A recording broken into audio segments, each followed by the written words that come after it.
The headrest is an easy job. If you look on the inside of the headrest, there's a little button that clicks in. Click in that button and then the headrest will lift off.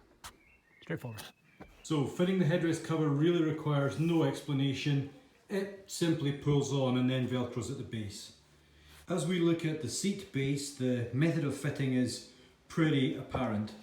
There are these two straps that go from front to back, whose job it is to tension the seat belt, the seat base rather, from front to back. There's also a strap which goes inside this pocket right around the front. Clearly the role of which is to tighten and pull the seat cover around the base. And finally there is a strap which goes across from one side to the other, which is obviously about pulling the seat base around the seat. Likewise, when we have a look at the seat back cover, again it's very, very simple. All we've got is a Velcro pocket. So the seat gets pulled around, the cover rather gets pulled around the seat and gets tension with the Velcro in much the same way as the headrest cover. It's chucking it down out there. So I've come into the garage and let's start fitting these seat covers. I've pulled the front seat forward a little bit there just to give me some space so I can get around it, but I'm absolutely confident that we can do this job without removing the seats. Okay, so the first thing I'm doing is passing these front to back straps right under the seat and bringing them through the gap between the seat base and the seat back. It's easy to do. All you've got to be careful of, we're going to go into the seat now.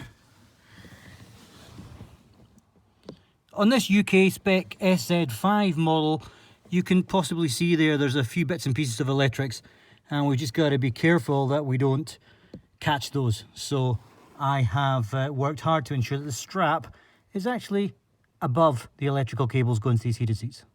So that's both of those straps pulled through right around the seat base. What I'm now going to do is to carefully tuck them through under the back, and I'll leave them loose until we've got everything else secured and tightened.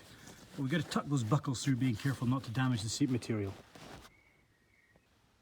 That strap that we showed you a second ago, that tensions around the base of the seat, I think the neat place for that to come out is going to be through the gap in the material on the bottom of the seat where the seatbelt clip comes out.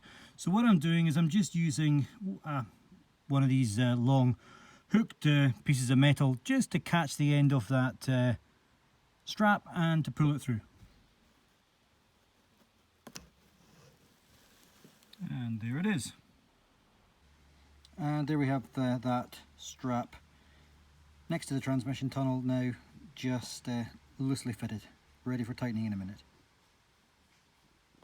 The last strap then that we have to do anything with on the base is this strap that runs from the outside to the inside. It's effectively two loops, one through the other to tension it. So what I'm going to do, I'm going to disconnect the outer loop with the adjuster on it so that I can feed the first loop down through the side of the seat. Okay, I couldn't find any way to pass this lateral strap through the seat because unfortunately between the base of the seat there is no gap. It's metal. So what I've done is I've taken the plastic cover from the side of the seat. It just pulls off. There are just 3 or 4 clips, no damage, just be bold.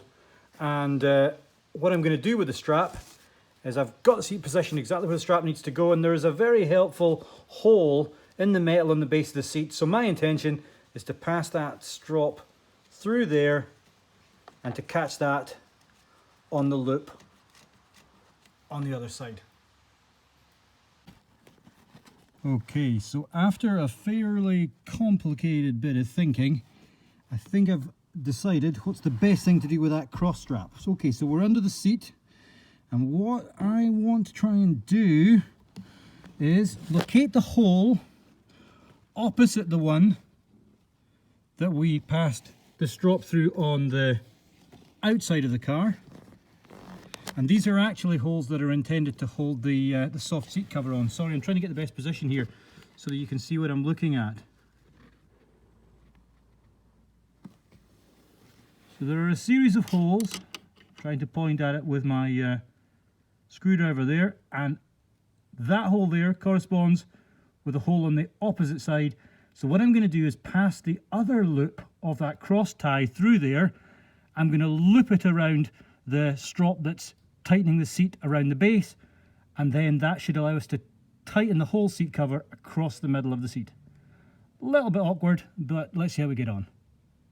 Loop that we've passed through the hole, and what I'm now going to do is disconnect the strap that we previously tied up, and that will allow us to pass this through that loop and to tighten the whole thing up.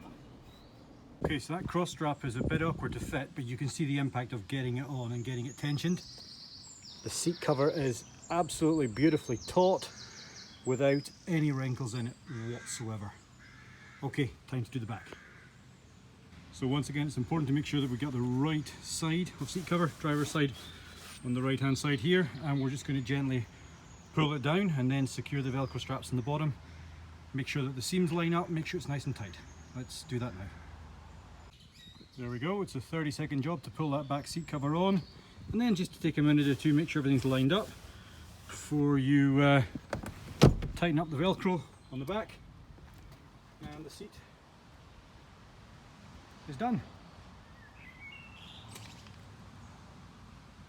And obviously the passenger side will just be the same. Okay, that's both front seats now fitted.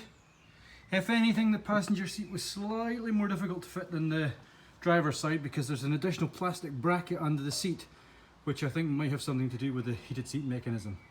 But same process and looking good.